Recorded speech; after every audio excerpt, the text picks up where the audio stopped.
waraysi gaar ah oo aan cambaarayn iyo cagajuglayn midna ku jirin oo aan la yeelanayo labada fanaan labada mu'alif labada jilaa ee caanka ah Ibrahim Ismaaciil Diiriye aan iraahdo Ibrahim Ismaaciil Sugule oo Sooraan loo yaqaano iyo kabtan Ciise Cabdi Ismaaciil oo isagana Jawaan loogu yeero ama kabtanka ka yiri may kabtanku ku jiraa waxaan leeyahay soo dhawaada marka hore marka xigta waxaan jeclahay inaynu intaynaan waraysiga aad u sii dhaxgelin aad bal dadweynaha u soo bandhigtaan taariikhdiina oo kooban oo aan ku horeeyo Sooraan bal halkii waxay dadku isweydiin karaan taariikhda Sooraan waa kuma halkuu fanka ka soo bilaabay goor muu dhashay halkuu joogay marka waa fiican tahay de horta anigu taariikh aan leeyahay oo aan meel marinayo oo aan leeyahay xilligan dhashay iyo markaama waxaad leedahay mise barnaamijyadan aan wadno iyo bilowgeedii iyo halkan ka bilownay mise awal halkii aan bal taariikh nololeedkaaga yar oo kooban naga sii warniyo taariikh nololeedka ma horta ninka mutacallinka baa lagu qaatay waayahay bal adigu qayb ka ahay de anigu taariikhdayda goortaan shaqadan horta fankaa bilaabay waxay ahayd 79kii waxaan ka mid noqday koox yar oo durdur markii dambe la baxday laakiin markii hore baka kale odhan jiray Soomaali Abo dabeedna kooxdii markii dambe koox weyn bay noqotay oo durdur bay la baxday dhowr sideetanadii ayay noqotay koox soo shacbaxday anigu kooxdaas ka tirsanaa markaan ka tirsanaa jilaabaan anigu kooxda ka ahaa heesana kama ahayn mu'alifna kama ahayn xilliyo kamida xilliyadun baa waxa ila soo kulmay inaan mu'alif kii gudoomiye ahaa meesha haystay waad samayn kartaa ya samee wax dabeedna waxaan sameeyay hees yaroo iska gaaban oo nin kooxda ka tirsanaayo saar koonfurka noo qaad jiray baa ka tagay kooxdu iftiin tagayay annaguna markaa waxa kii baa wuxuu yiri waxaad samaysaa dad saar waqooyi sida awgeed waxaan bilaabay hees yeeleeyay la yiraaho marka saar kon la tumaya wuxuu ku wanaagsanaa kilaabadan kooxdu ay markaas baararka waaweyn ay ka tunto heesaha ku wanaagsan saarkaas oo jaanta ama rhythmka la tumaya ayaa ku wanaagsan in lagu ciyaaro sida wuxuu yiri warkaas wuxuu inoo wadi jiray kii koonfurta ah oo inaga tagay kii waqooyiga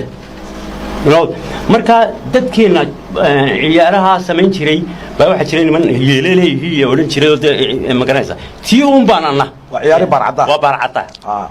tii baan ka sameeyay shimaali baa loo dhiibay waa la tumay habeenkii mid kalena isku dayin buu igu yiri si habeennimadii marka anigana moraalkii inaan nin wax sameyn kara ahay markaas uu iga dhigay badaninkii markaas la habeen qulu abwaan caadi noqon macna abwaan caadi uu soo qaatay subaxdii soo abwaan soo shalay galab ma ahay adoo abwaan ba soo qaaday